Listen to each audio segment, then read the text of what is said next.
Good morning to all my dear student of class 10th. Now we will discuss the basic of polynomial, and for this we have some pages which we will discuss in this video. Clear? So if you have any question or any confusion regarding to the previous chapter, you can discuss with me. Please share your problem with me, and then I will provide you a better solution. Clear? सो जब तक आप अपनी problem मेरे तक share नहीं करेंगे तब तक मुझे भी पता नहीं चलेगा भाई आपको प्रॉब्लम कहाँ पे आ रही है, तो उसको आप करते रहें। और चलिए अभी मुझे डिस्कस करना है आपके साथ में polynomial, this chapter number 2। Clear? So first of all we have to understand that what is the polynomial, what is the definition of polynomial, किसको बोलेंगे पॉलिनोमियल, आप सबको वो समझना पड़ेगा। तो चलिए चलते हैं। जैसा कि आपके स्क्रीन पे अभी आप देख रहे हैं पॉलिनोमियल, तो यहाँ पे सबसे पहले क्वेश्चन आता है कि डेफिनेशन क्या है पॉलिनोमियल की, किसको बोलेंगे आप पॉलिनोमियल। तो सुने आप ध्यान से, पॉलिनोमियल अपने आप में एक ऐसा एक्सप्रेशन होता है किसी एक वेरिएबल x में या फिर y में, t में, p में, x में, जिसमें x की power is always a whole number, जिसमें x की पावर हमेशा एक होल नंबर होती हैं। Whole number means 0 1 2 3 4 5 and so on. Clear? So ये बात आप ध्यान रखें अच्छी तरह से कि यदि आपको एक एक्सप्रेशन मिलता है और पूछते हैं कि भाई ये पॉलिनोमियल है या नहीं है, तो उसके लिए आपको ध्यान देना होगा x की पावर पे, कि जो x की पावर है अपने आप में वो एक होल नंबर है या नहीं है। Suppose you observe that in any terms x contain the power as a radicals. Radicals means 3/4 -3/4 और पावर 1/2, इस तरह से। तो तब उसको हम एक पॉलिनोमियल नहीं बोलेंगे। क्लियर? वैसे तो आपने ये पढ़ रखा है, क्लास 9th में था आपके पास chapter polynomial, but it's my duty to share a basic knowledge with you, because I don't know that you have a basic knowledge or not. It's only your side. Clear? So polynomial हम उस expression को बोलेंगे जिसमें x की power अपने आप में एक होल नंबर होती है, like 0 1 2 3 4 5 and so on, not in fraction form, not in square root form, not in negative form. जैसे कि आप कहने लगे कि सर हमारे पास में एक एक्सप्रेशन आता है और उसमें x की जो पावर है वो -3 है, -2 है या फिर -1 है, तो इस तरह के जो एक्सप्रेशन होते हैं उनको हम पॉलिनोमियल नहीं बोलते हैं। ठीक है? तो जब आपने पॉलिनोमियल को जान ही लिया है, उसके बाद उसको लिखने के दो तरीके होते हैं, in ascending order, in descending order. Ascending order और डिसेंडिंग ऑर्डर जो मैं बोल रहा हूँ आपसे, वो बोल रहा हूँ जो वेरिएबल आप यूज़ करेंगे पॉलिनोमियल में, x या फिर y या फिर p, उसकी पावर के हिसाब से। यदि आप पावर को असेंडिंग वे में लिखोगे तो वो भी सही है, और यदि आप पावर को डिसेंडिंग ऑर्डर में लिखोगे तो तब भी वही सही है। जैसा कि आप देख सकते हैं आपकी स्क्रीन पर जो मैंने पेज शेयर कर रखा है, इसमें सबसे लास्ट में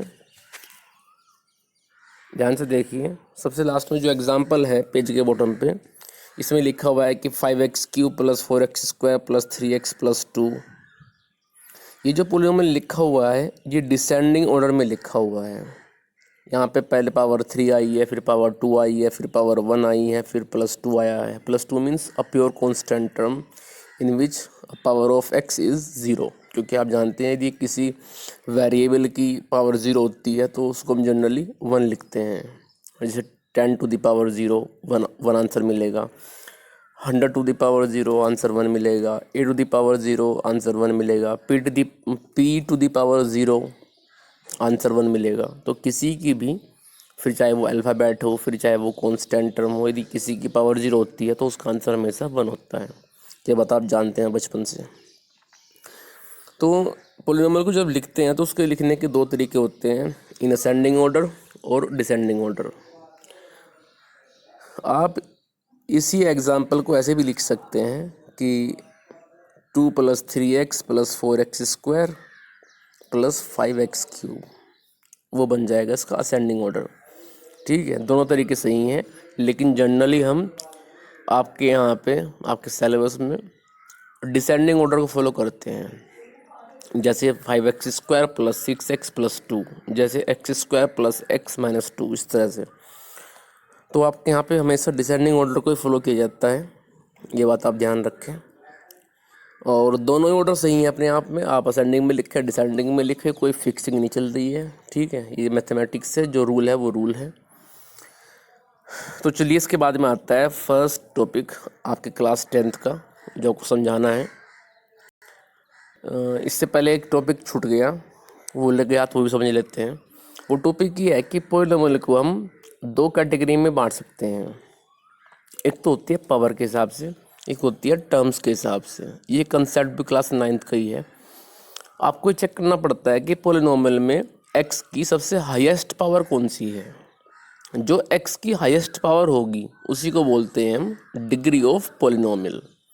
जैसे आपके यहाँ पे पेज पे जो आपकी स्क्रीन पे है, इसमें आप देख सकते हैं फर्स्ट हेडिंग है, first statement, first line, degree of polynomial. तो किसको बोलेंगे आप डिग्री, क्या होती है डिग्री? तो ये चेक करने के लिए आप पॉलिनोमियल के अंदर जाएंगे, पहले चेक करेंगे वो पॉलिनोमियल है या नहीं है। If that expression is polynomial then you can observe in that polynomial the highest power of x, and whatever the power of x which you found the highest power, that is called the degree of polynomial।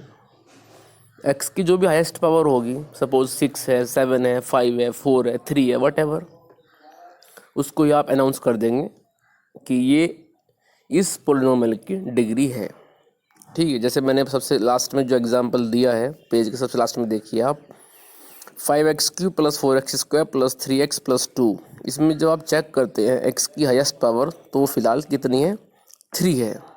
So it is cubic polynomial. आपने पढ़ा था class 9th में, ज़रा याद कीजिए अपनी पिछली बातें। यदि डिग्री मिलती है 3 तो उस पोलिनोमियल को हम बोलते हैं क्यूबिक। डिग्री मिलती है 2 तो बोलते हैं क्वाड्रेटिक पोलिनोमियल। डिग्री 1 मिलती है तो बोलते हैं लीनियर पोलिनोमियल। और डिग्री मिल जाए 3 और डिग्री मिल जाए 3 से ज़्यादा, जैसे कि 4, 5, 6, उस तरह से, तो उसको बोलते हैं हम फिर by quadratic polynomial. Clear?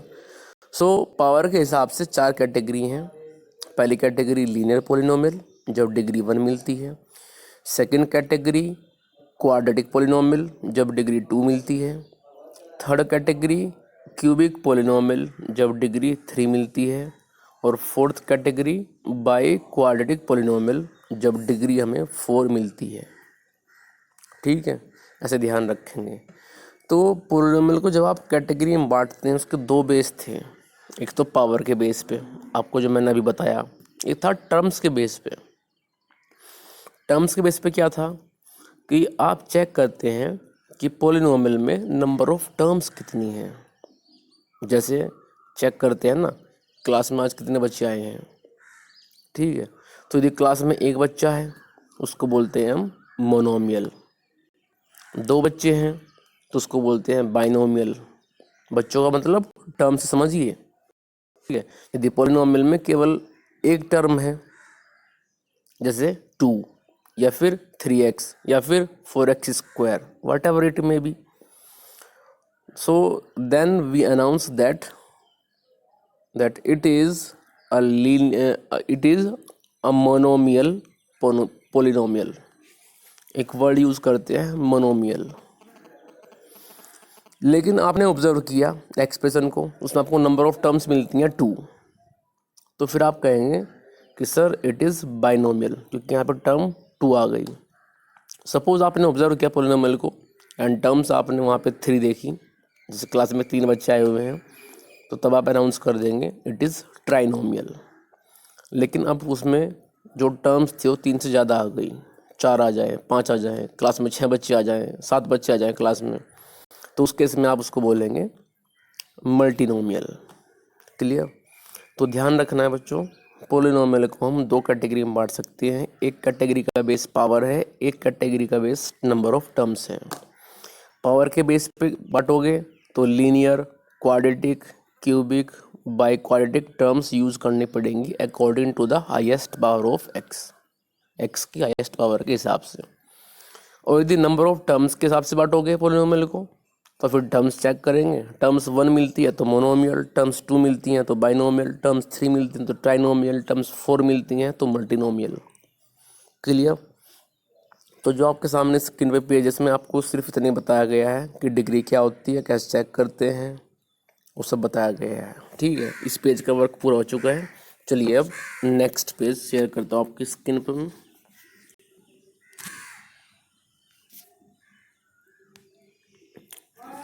Now page number 2। अब सुनिए ध्यान से, जो पेज नंबर 2 है इस पे फर्स्ट हेडिंग है ज़ीरोज़। अब आप सोच रहे होंगे कि सर पता नहीं ज़ीरोज़ क्या होता है, वैसे पढ़ रखा है आपने क्लास 9 में, लेकिन आप शायद भूल चुके होंगे, तो कोई बात नहीं, आपको मैं याद दिला देता हूँ। तो ज़ीरोज़ अपने आप में एक ऐसी वैल्यू होती है, यदि पोलिनोमियल आपके पास एक्स वेरिएबल में है तो एक्स की वैल्यू बोलूँगा, पोलिनोमियल वाई वेरिएबल में होगा तो वाई की वैल्यू बोलूँगा। तो पोलिनोमियल जो होता है उसमें वो किसी न किसी वेरिएबल में तो होगा, वो चाहे फिर एक्स वेरिएबल में हो, चाहे वाई वेरिएबल में हो, चाहे वो पी वेरिएबल में हो, जिसमें भी होगा। तो जनरली एक ऐसी वैल्यू उस वेरिएबल की जिस वेरिएबल में वो पोलिनोमियल लिखा गया है, जिसको रखने के बाद उस पोलिनोमियल में पोलिनोमियल की वैल्यू 0 हो जाए। जैसे मैंने आपकी स्क्रीन पे एक एग्जांपल लिया हुआ है, p x equals to x plus 5। ये जो पी एक्स हम लिखते हैं इसमें P4 पोलिनोमियल है और ब्रैकेट के अंदर जो x लिखा हुआ है वो बता रहा है कि भाई पोलिनोमियल जो लिखा गया है वो x वेरिएबल में लिखा गया है। यदि यही वेरिएबल होता y प्लस 5 तो मैं इसको फिर पी एक्स की बजाय लिखता पी वाई। यदि ये होता t प्लस 5 तो फिर मैं इसको लिखता पी टी। क्लियर? तो यदि मेरे पास में एक पोलिनोमियल है p x equals to x plus 5, तो इसमें यदि आप x को रिप्लेस कर देते हैं -5 से तो -5 प्लस 5 ये बन जाएगा ऑटोमेटिकली 0। तो किसी भी पोलिनोमियल के अंदर x की एक ऐसी वैल्यू मीन्स उस वेरिएबल की एक ऐसी वैल्यू जिसको रखने के बाद उस पोलिनोमियल की टोटल वैल्यू 0 हो जाए। कुल मिलाकर के एक ऐसा बम जो पूरी बिल्डिंग गिरा दे, ठीक है, मीन्स 0 हो जाए, तो उसको बोलते हैं हम ज़ीरोज़। इसलिए मैंने लिखा है, फर्स्ट लाइन देखिए आप अपने पेज की, और रियल नंबर के, एक ऐसी रियल वैल्यू, रियल नंबर के is a zero of polynomial P x. हम रियल नंबर के को पोलिनोमियल पी एक्स की एक ज़ीरो बोलेंगे। कब? इफ़ पी के इक्वल्स टू 0, यानी कि उस पी एक्स में एक्स को हटाया, वहाँ पे के रखा, मीन्स हमने सब्स्टिट्यूट कर दिया वहाँ पे एक्स के प्लेस पे के, और तो रखने के बाद उसको हमें 0 मिल जाएगा। जैसे मैंने नीचे एक एग्जांपल भी लिया है इसी में ही कि p x equals to x plus 5, और यदि हम रिप्लेस करते हैं एक्स को -5 से तो मिलता है p -5 equals to -5 plus 5 means 0। So we can announce that -5 is a zeros of x plus 5। सुन में आया कुछ? तो किसी पोलिनोमियल में जब हम x की एक ऐसी वैल्यू रख दें जिसको रखने के बाद उसकी वैल्यू 0 हो जाए, हमें 0 मिल जाए, तो उस रियल वैल्यू को हम बोलते हैं zeros. Clear?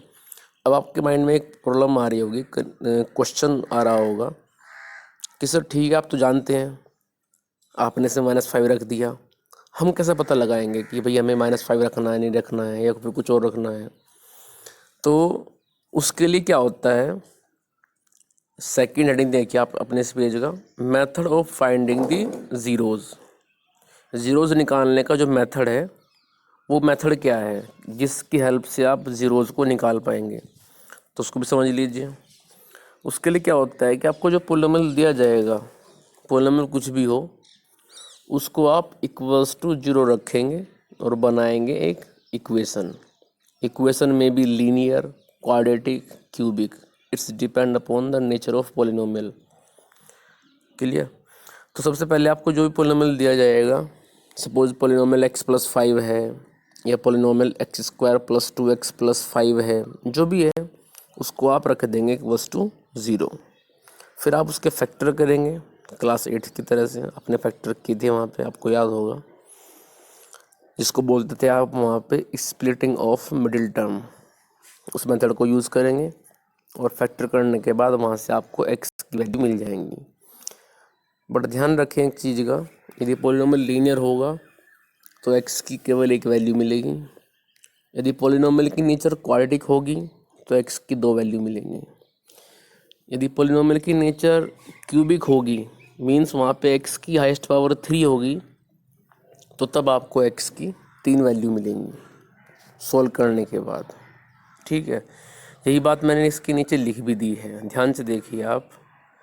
Method of finding the zeros मैंने लिखा है put px equals to 0, then solve the equation for x. तब आप उस इक्वेशन को x के लिए सॉल्व करेंगे and find the value of x, और x की वैल्यू को निकाल लेंगे.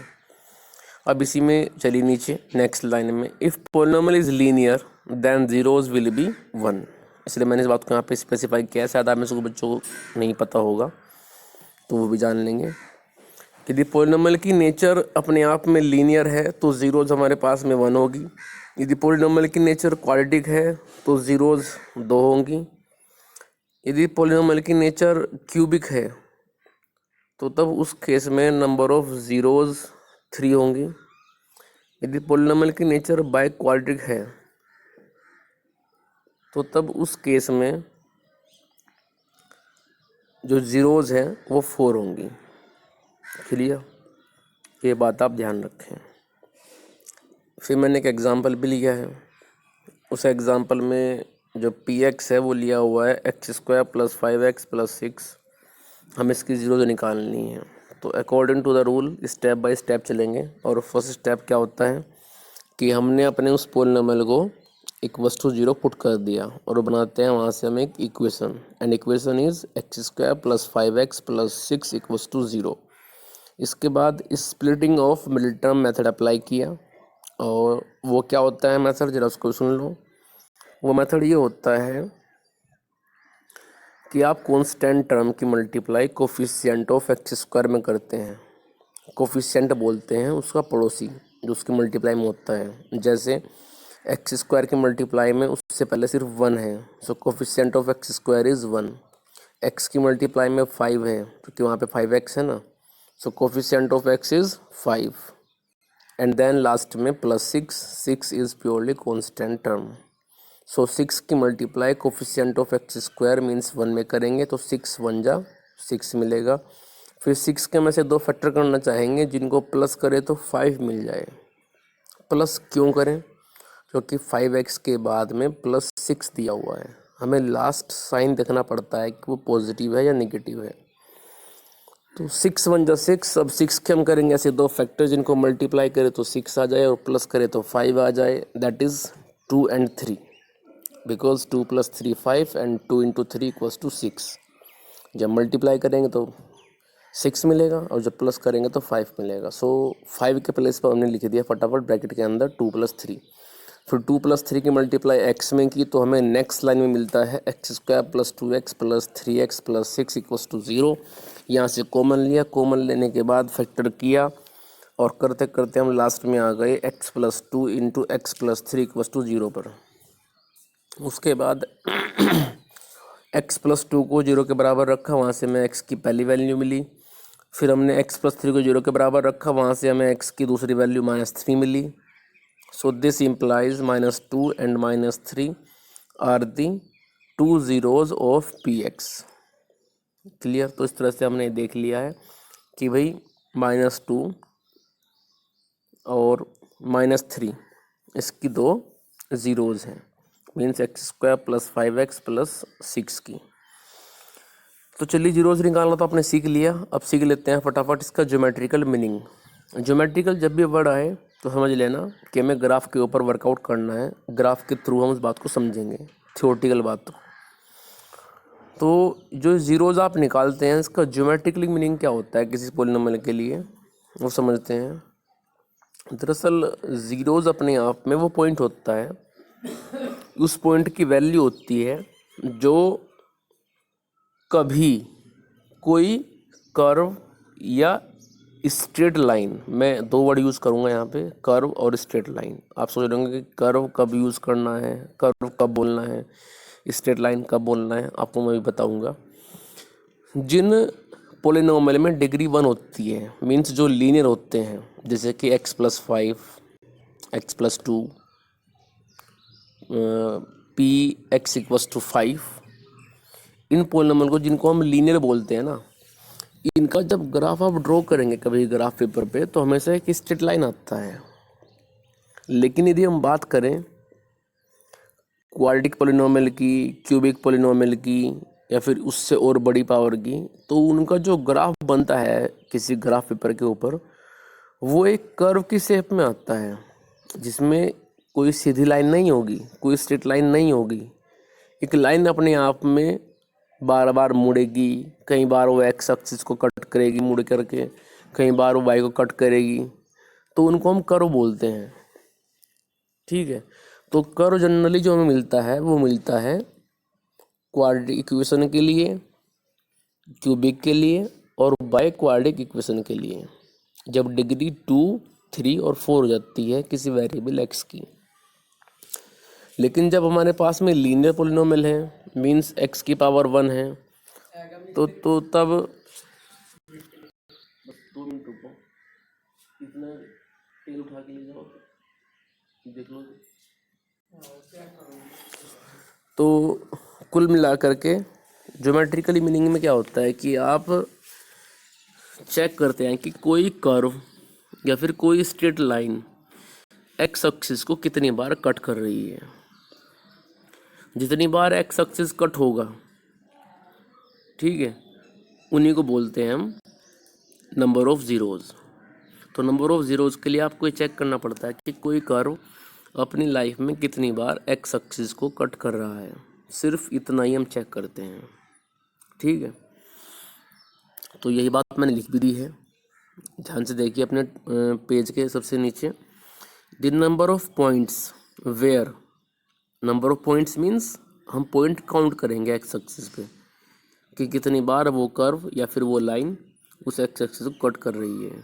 सो the number of points where any curve और एनी स्ट्रेट लाइन टचेज और cut the x axis, the number of point where any curve और any straight line, मैंने यहाँ पे दो वर्ड यूज़ किए हैं, any curve, any straight line. तो आपको सिर्फ देखना है कि वो कितने पॉइंट हैं, कितनी जगह हैं। भाई मान लो एक बच्चा है, उसके स्कूल में पिटाई हुई, फिर घर पे पिटाई हुई, तो 2 बार पिटाई हो गई ना। तो ऐसे ही आप चेक करेंगे कि भाई कोई कर्व या फिर कोई स्ट्रेट लाइन कितनी बार एक्स एक्सिस को कट कर रहा है या टच कर रहा है। टच करके निकल जाए तो तब भी आप उस पॉइंट को कंसिडर करेंगे, और कट करके निकल जाए तो तब भी आप उस पॉइंट को ले करके चलेंगे। Is said to be number of zeros regarding to that straight line और एनी कर्व। इस बात को आप थोड़ा सा अच्छे से समझ पाएंगे अगले पेज पे। तो चलिए चलते हैं नेक्स्ट पेज पे। ये आपको जो मैं पेज दिखा रहा हूँ बार बार, इस पेज, इन पेजेस को आप लिखेंगे भी। चलिए, ये एक्सरसाइज 2.1 है, जिससे आपको थोड़ा सा आपको क्लियर समझ में आएगा। और 2.1 में जो क्वेश्चन नंबर 1 आप देख रहे हैं अपनी स्क्रीन पे, इसमें लिखा हुआ है साफ साफ, find the number of zeros. आपको सिर्फ ये बात बतानी है कि जिन जिन लाइन के और कर्व के ये ग्राफ ड्रॉ किए गए हैं उनकी ज़ीरोज़ कितनी हैं। यदि आप फर्स्ट ग्राफ में ध्यान से देखें तो इसमें एक स्ट्रेट लाइन चली गई, वो भी एक्स एक्सिस से ऊपर। तो उसने कट किया है केवल वाई एक्सिस को, उसने एक्स को कट नहीं किया, ना टच किया। तो जब ना कट किया ना टच किया एक्स एक्सिस को, तो यहाँ पे हम बोलेंगे नंबर ऑफ ज़ीरोज़ यहाँ पे एक भी नहीं है। तो लिख देना है we have no, NO, we have no zeros. Clear. चलिए सेकंड में आइए। सेकंड में जो ये लाइन जा रही है इसको बोलते हैं कर्व। ठीक है, सेकंड में भी कर्व है, थर्ड में भी कर्व है, फोर्थ में भी कर्व है, फिफ्थ में भी कर्व है, सिक्स्थ में भी कर्व है। तो सेकंड में ध्यान से देखिए आप, जो ये लाइन जा रही है इसने एक्स एक्सिस को अपनी लाइफ में केवल एक बार कट किया, आप देख भी रहे होंगे। So number of zeros is 1। चलिए इससे आगे थर्ड में आओ। जो थर्ड ग्राफ है उसमें जो लाइन है,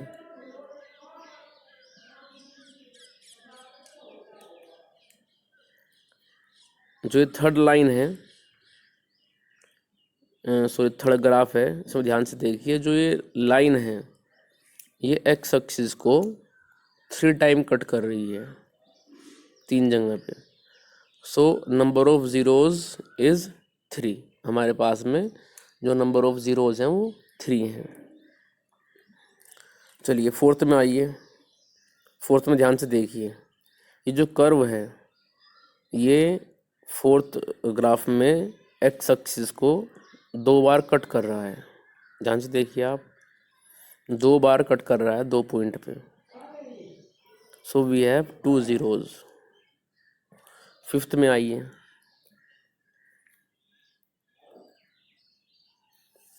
फिफ्थ में जो कर्व है ये एक्स एक्सिस को 1 2 3 4 पॉइंट्स पे कट कर रहा है। So we have 4 zeros. फटाफट सिक्स्थ में आइए। सिक्स्थ में जो ये कर्व है ये एक्स एक्सिस को इसने एक बार कट किया, फिर टच किया, फिर वाई को कट किया, लेकिन वाई को कट करता है तो हम उस पॉइंट को कंसिडर नहीं करते हैं। उसके बाद दोबारा से फिर ये एक्स को टच कर रहा है। तो सिक्स्थ में यदि आप ध्यान से देखें तो ये कर्व एक्स एक्सिस को एक बार कट कर रहा है, 2 बार टच कर रहा है। So we have 3 zeros. तो फर्स्ट ग्राफ में कोई ज़ीरो नहीं है, सेकंड में केवल 1 ज़ीरोज़ है, थर्ड में हमारे पास में 3 ज़ीरोज़ हैं, फोर्थ में हमारे पास में 2 ज़ीरोज़ हैं, फिफ्थ में हमारे पास में 4 ज़ीरोज़ हैं, और सिक्स्थ ग्राफ में हमारे पास में केवल 3 ज़ीरोज़ हैं। तो इस तरह से आप केवल एक ग्राफ को ऑब्ज़र्व करते हैं और एक काउंट करते हैं कि वो ग्राफ अपनी लाइफ में जब मूव कर रहा है ग्राफ के ऊपर तो कितनी बार एक्स एक्सिस को कट कर रहा है और टच कर रहा है। ठीक है, आपको सिर्फ नंबर ऑफ पॉइंट चेक करने होते हैं कि उसने कितनी बार टच किया या फिर कट किया एक्स एक्सिस को, और उसी के बेस पे आप ये अनाउंस कर पाते हैं कि इस पॉलिनोमियल की या फिर इस कर्व और या फिर इस स्ट्रेट लाइन की कितनी ज़ीरोज़ हैं।